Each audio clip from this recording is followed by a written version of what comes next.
Buongiorno da Sicilia 24, i titoli del telegiornale.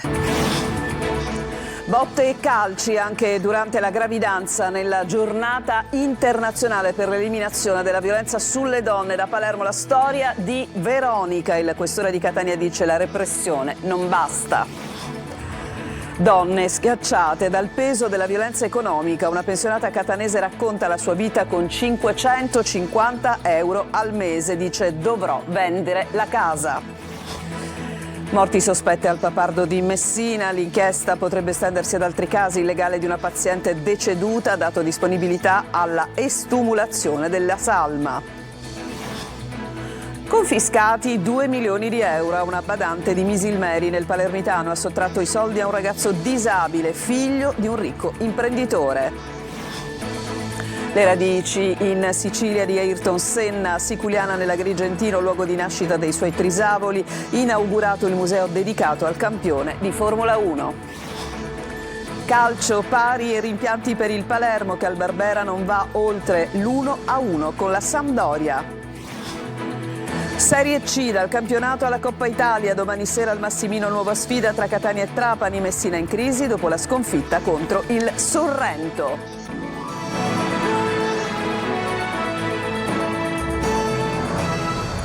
Ancora ben trovati. Oggi vi parliamo di Veronica, vittima di violenza da parte dell'ex marito. L'abbiamo intervistata, ha raccontato episodi di calci e pugni, ha rischiato di perdere sua figlia per una aggressione. È andato a trovarla Marco Gullà. Alzava le mani e anche verbalmente mi riempiva di parolacce. Ci sono state diverse occasioni in cui appunto mi tirava i capelli, mi dava degli schiaffi. Lei è Veronica, donna palermitana, madre di 3 figli e vittima di violenza da parte dell'ex compagno. Discussioni, liti furibonde e soprattutto violenza. Come quando al 6° mese di gravidanza Veronica viene aggredita con calci e pugni e rischia di perdere la figlia, che adesso ha 6 anni. In un'occasione, il giorno prima appunto di sentirmi male e appunto avere questo parto improvviso, avevo ricevuto un pugno nella pancia e quindi da là è cominciato che sono stata male per tutta la notte e l'indomani mattina mi hanno ricoverato. Perché c'erano queste discussioni? Perché era così violento? Lui era così violento perché si faceva, diciamo, dei pensieri strani nella testa. Se mi trovava il telefono occupato pensava che stavo parlando, mi diceva proprio espressamente stavo parlando con qualche amante. Se capitava di incontrare qualche amica diceva appunto che facevamo cose strane. Al fianco di Veronica c'è il figlio. Sono momenti delicati, anche perché sulla donna incombe una procedura di sfratto. Deve lasciare casa perché non riesce più a pagare l'affitto. L'ufficiale giudiziario la scorsa settimana, quando è venuto, ha dato 10 giorni di tempo ad oggi. Quindi oggi sono in attesa appunto che si ripresenti per fare l'esecuzione. In questi casi comprovati si va in deroga alla graduatoria e si assegna un alloggio con priorità perché l'obiettivo primario è quello di mettere in sicurezza il nucleo familiare. Veronica vuole rialzarsi e lasciarsi alle spalle questo periodo nero. Ha paura di questa situazione? Sì, abbastanza. Nella giornata per l'eliminazione della violenza sulle donne, i dati allarmanti si sposano con i tentativi di arginare il fenomeno, dalle sinergie tra le istituzioni alla formazione del personale, ma il presidente Mattarella avverte: non si è fatto abbastanza. Lorena Dolci.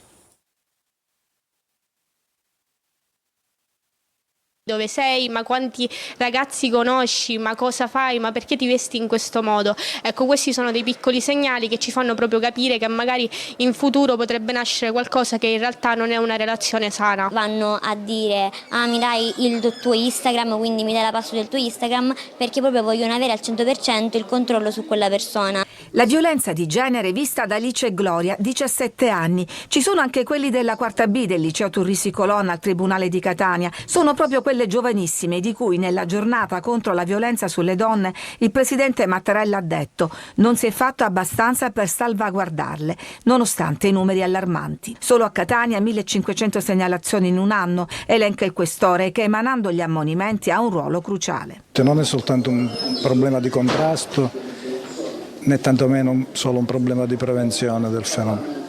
Qua c'è la necessità di fare un cambio di passo da un punto di vista proprio culturale. Cambiamento che passa attraverso la formazione non solo del personale di polizia che si trova davanti storie di abusi e violenze, ma anche degli avvocati. Avendo un ruolo delicato da rivestire, nutrirlo di competenze, di professionalità e di sensibilità, ma soprattutto di preparazione. Abbiamo sempre assistito a una mentalità nella quale il miglior difensore è quello che estremizza la difesa e le ragioni di una parte. Invece oggi bisogna avere la consapevolezza che è la composizione della crisi l'unico strumento attraverso il quale si darà soluzione. La Procura di Catania tratta 1500 processi da codice rosso ogni anno, dal delitto d'onore punito con una pena inferiore al furto aggravato ai matrimoni riparatori per le ragazze stuprate. Il mondo è cambiato e sono cambiate le leggi, ma l'ottimismo si scontra ancora con i numeri. Una donna su 3, dicono le statistiche, ha subito violenza. E sulle donne pesa anche quella che viene chiamata violenza economica. Vi presentiamo uno stralcio del nostro appuntamento con Sicilia 24 Focus, dove la collega Giusila Zara ha fatto in modo che si raccontasse la storia di Carmela da Catania, pensionata catanese, e la sua vita con 550 euro al mese. Il servizio.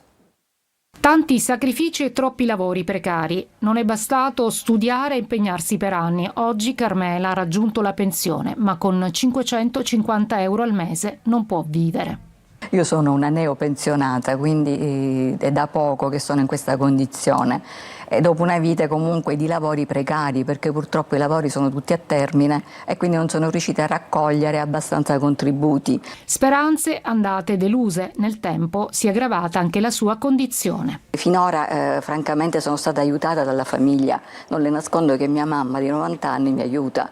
Però è un po' avvilente dopo una vita di studi, di sacrifici. Sto vendendo casa per cercare di farcela, perché mi rendo conto che non ce la posso fare più. Incertezza e scelte obbligate pesano sulle donne. Le donne sono ancora più penalizzate sia quando sono in attività che lavorano, perché non ci sono servizi adeguati a poterli supportare nella scelta di vita che fanno, anche nella maternità, e quindi molto spesso sono costretti ad abbandonare il posto di lavoro per prendersi cura dei figli, e quindi poi al momento in cui andranno in pensione pagheranno amaramente queste loro scelte, perché avranno delle pensioni molto più basse rispetto a quelle degli uomini. La UIL ha lanciato una campagna nazionale per dire no alla violenza economica sulle donne. E adesso voltiamo pagina, torniamo al caso delle morti sospette all'ospedale Papardo di Messina. Il legale di una paziente deceduta ha dato disponibilità all'estumulazione della salma. È necessario, dice, fare piena luce. Francesco Triolo. Donatella Canfor è stata sottoposta ad un intervento di cardiochirurgia per un bypass aorto-coronarico il 24 settembre all'ospedale Papardo di Messina. Secondo quanto riferito dai medici, un intervento perfettamente riuscito. È morta il 2 ottobre. È il nome di una delle 4 denunce che hanno fatto partire l'inchiesta sulle morti sospette nel reparto di cardiochirurgia dell'ospedale messinese, presentata dal legale della famiglia, l'avvocato Massimiliano Fabbio. È un caso molto particolare perché non si parla di una responsabilità specifica dei sanitari nell'atto medico, ma di un contesto ospedaliero nel quale le strutture, gli impianti sarebbero portatori di virus e di batteri nosocomiali che sono evidentemente molto pericolosi e resistenti, e che va oltre la tipicità della normalità di un rischio che in questo caso ha assunto delle caratteristiche eccezionali. Il sequestro delle 2 sale operatorie e gli esiti delle analisi aprono scenari ancora da scrivere. Sicuramente la misura cautelare, il sequestro delle delle sale operatorie fa ritenere che sia un caso molto più ampio sul quale la Procura sta in maniera molto attenta svolgendo le indagini. L'avvocato Fabio ha anche sottolineato la disponibilità della famiglia alla estumulazione della salma della signora. La richiesta di estumulazione della salma è stata fatta più che altro come disponibilità, rendendoci conto che naturalmente il tempo passato può non rendere utile un accertamento perché i batteri possono non essere presenti, però è stato fatto un accertamento su delle valvole cardiache impiantate ad altri pazienti. Nel caso della mia cliente si trattava di un bypass. A Palermo la Guardia di Finanza ha confiscato oltre 2 milioni di euro a una badante senza scrupoli, condannata appunto e si era impossessata dell'eredità milionaria di un imprenditore sottraendola al figlio disabile. Emanuela Corsi. Si era impossessata dei beni milionari di un ricco imprenditore italoamericano dopo aver circuito il figlio disabile e li aveva trasferiti all'estero. Una truffatrice di Misilmeri nel Palermitano è stata condannata per autoriciclaggio, prosciolta invece per intervenuta prescrizione dall'accusa di circonvenzione di incapace. Le indagini della Guardia di Finanza sono scattate tra il 2015 e il 2018, dopo le denunce del perito del tribunale incaricato di valutare le capacità del ragazzo. La donna era stata assunta come badante dall'imprenditore di origine siciliana, titolare di un'importante catena di lavanderie negli Stati Uniti, rientrato in Italia assieme al figlio. L'uomo aveva incaricato la donna con proprio testamento di occuparsi a vita del giovane affetto da una grave patologia. In cambio le aveva lasciato in eredità 31 beni tra terreni e appartamenti, distribuiti nell'entroterra palermitano, per alcuni dei quali era stato concesso l'usufrutto al figlio. A quest'ultimo inoltre aveva lasciato in eredità anche diverse polizze assicurative per un valore di oltre 2 milioni di euro. Dopo la perdita del padre, il ragazzo aveva sviluppato un'attrazione affettiva nei confronti della badante, che approfittando della situazione si era fatta intestare le polizze sui propri conti correnti. Il denaro era stato trasferito con l'aiuto di uno dei figli conviventi sui conti bancari di una società ungherese costituita ad hoc, di cui era socia unica, in modo da occultarne la reale provenienza. Da lì poi erano stati fatti altri trasferimenti verso paesi extracomunitari per rendere ancora più complesso il rintraccio. Dopo la condanna, i finanzieri del comando provinciale di Palermo hanno eseguito un provvedimento di confisca emesso dalla Procura per un ammontare di 2 milioni e 150 mila euro. Rissa tra tifosi ieri pomeriggio a Vittoria, prima della partita del campionato di eccellenza tra il Vittoria e il Milazzo. Un agente di polizia ferito al piede e una ragazza portata in ospedale per una crisi di panico. È il bilancio della rissa. Sentiamo Veronica Barbarino. Sono stati momenti di forte tensione quelli di ieri pomeriggio a Vittoria, dove poco prima dell'inizio della partita di cartello del campionato di eccellenza tra il Vittoria Calcio e il Milazzo, le opposte tifoserie si sono affrontate all'esterno dello stadio. Lancio di pietre e assalto fisico tra gli avversari hanno scatenato una rissa e panico anche tra i passanti. Una giornata di sport trasformata in violenza. Un agente di polizia in borghese sul posto per monitorare la situazione è stato ferito al piede e una ragazza portata in ospedale per una crisi di panico. Le autorità hanno avviato le indagini per identificare i responsabili degli scontri, anche attraverso le telecamere della zona. La partita poi si è svolta regolarmente e la società FC Vittoria Calcio, condannando l'episodio, ne ha preso le distanze. Nessuna pista esclusa. I carabinieri di Siracusa stanno indagando per ricostruire la dinamica dell'agguato di ieri sera a Ortigia. Il 23enne ferito è in ospedale. Sentiamo il servizio di Francesco Aloi. Sarebbe stato colpito da 2 piombini esplosi da una pistola d'aria compressa. Così un giovane di 23 anni di Priolo è stato ferito mentre era alla guida della sua auto a Ortigia. Tutto è accaduto intorno alle 20 in una domenica sera di paura, tra tanta gente e soprattutto bambini. Il ragazzo sarebbe stato avvicinato da una Vespa, con a bordo 2 giovani senza casco. Uno di loro gli avrebbe sparato colpendolo al collo e alla spalla. Ora si trova all'Umberto I, sotto osservazione ma non in gravi condizioni. Nella zona c'è qualche telecamera, anche se questo sarebbe un punto cieco. Sarà difficile quindi stabilire cosa è accaduto esattamente, ma i carabinieri del Norm stanno indagando a 360 gradi. Potrebbe essersi trattato di un regolamento di conti, ma anche di uno scambio di persona. Ancora non si esclude nessuna pista. Ma questa zona non è nuova ad episodi del genere. 32 anni fa qui fu ucciso il boss Salvatore Belfiore, detto Ucinisi. Adesso ci fermiamo, c'è una pausa, torniamo tra poco.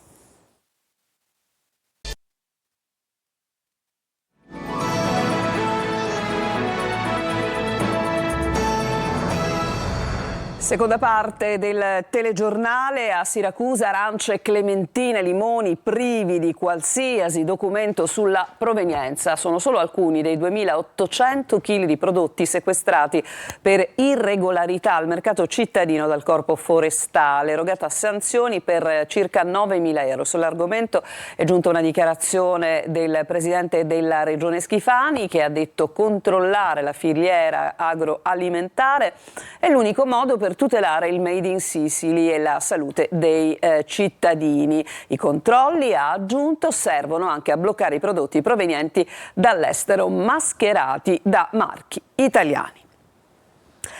Andiamo a Siculiana, in provincia di Agrigento, dove è stato inaugurato il museo dedicato al pilota di Formula 1 Ayrton Senna, perché le sue radici sono proprio lì. Sentiamo Davide Sarto. A Siculiana, in provincia di Agrigento, romba ancora il motore di Formula 1 di Ayrton Senna. Nella cosiddetta città degli sposi si trovano le radici del campione brasiliano discendente per parte materna di una famiglia di Siculiana emigrata in Sud America. Così, nei locali della Torre dell'Orologio è stata allestita la mostra Ayrton Senna, testimonianze e racconto delle origini, con fotografie inedite e cimeli autentici, compresi caschi e tute indossati da Senna durante i Gran Premi.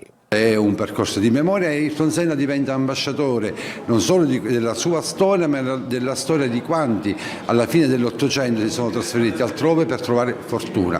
Ma Ayrton Senna rappresenta molto di più, perché non solo è stato un campione di Formula 1, ma perché portava avanti dei valori dell'amicizia, della solidarietà, che sono valori che dobbiamo condividere. Per noi, per Imola, rappresenta sicuramente un momento difficile, perché noi abbiamo purtroppo Imola è stato il teatro della sua morte, però poi da lì è ripartito come un grande campione che guardava a grandi valori prima nella vita e poi nello sport. Il museo dedicato ad Ayrton Senna sarà inserito tra le iniziative di Agrigento, Capitale della Cultura 2025, in collaborazione con la TAS Torsida Ayrton Senna di Imola. Ci fermiamo ancora e poi nell'ultima parte del telegiornale ci occuperemo di calcio.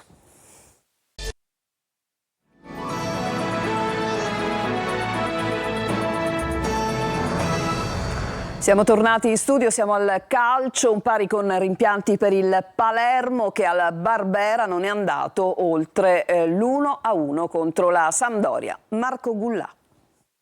Probabilmente ai punti avrebbe vinto il Palermo, ma il calcio non è box, e allora al Barbera la sfida con la Sampdoria termina in parità, 1-1. Il Palermo continua a faticare in casa e soprattutto a non vincere. Le prime della classe volano, il Palermo deve invece abbandonare il sogno della promozione diretta e iniziare a lavorare su un altro tipo di campionato. E la formazione di Dionisi a partire meglio, anche se manca la concretezza sotto porta. Al primo affondo però la Sampdoria punisce, e il 38esimo, quando un controllo errato in aria di Nicolao lascia campo libero a Tutino, che non sbaglia davanti a Del Planche. Il match si stappa e allora, dopo pochi minuti, il Palermo, prima della fine del primo tempo, trova il pareggio. Verre per Di Francesco, tira a giro e palla in rete, 1-1. Ripresa, il Palermo è più convincente per larghi tratti e si fa vedere più volte dalle parti del portiere avversario. Ranocchia va vicino al gol, il VAR corregge l'espulsione di Ferrari, si resta 11 contro 11. Nell'ultimo quarto d'ora, una volta Di Francesco e due Ledoaron potrebbero firmare la rete del sorpasso ai danni della Samp,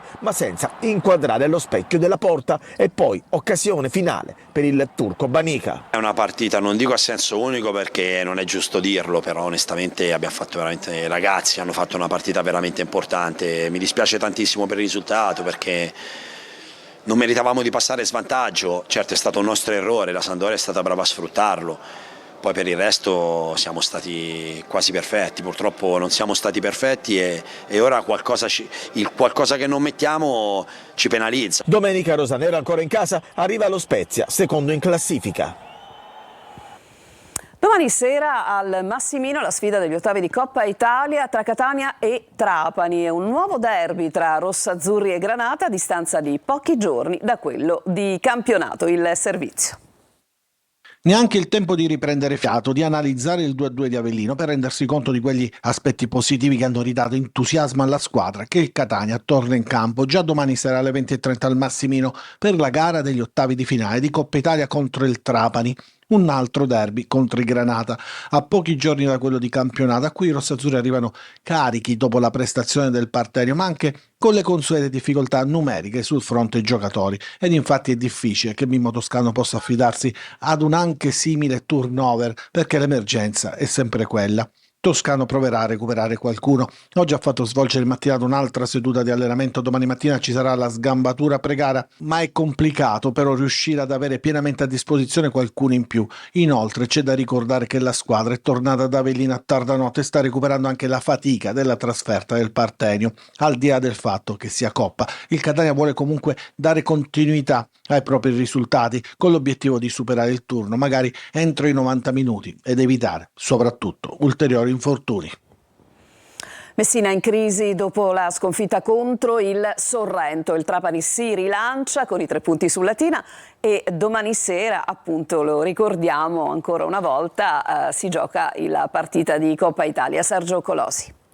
Altamura e Sorrento hanno restituito al Messina la dimensione di squadra fragile e modesta, mascherata dalle penalizzazioni delle dirette concorrenti. Contro il Sorrento la formazione di Modica ha disputato una partita dai 2 volti, facendosi condizionare dall'episodio del gol subito da Bolzius. Primo tempo positivo con buone occasioni e 2 reti annullate. Molti dubbi sulla seconda di Marino per stessa ammissione del tecnico campano Barillari. Episodi simili sono diventati una realtà con cui convivere per una società assente e mai tutelata. Non basta invece il lavoro sul campo per giustificare i gravi errori difensivi, la mancanza di un bomber vero e l'incapacità di reagire alle avversità. Questi sono limiti strutturali che possono essere colmati da Sciotto o dai suoi eredi soltanto a gennaio, ammesso che ci sia la volontà economica di salvare questa squadra. Rilancio e continuità sono le parole d'ordine in casa Trapani. Il rilancio è stato firmato dai 4 gol sul Latina dopo un periodo nero,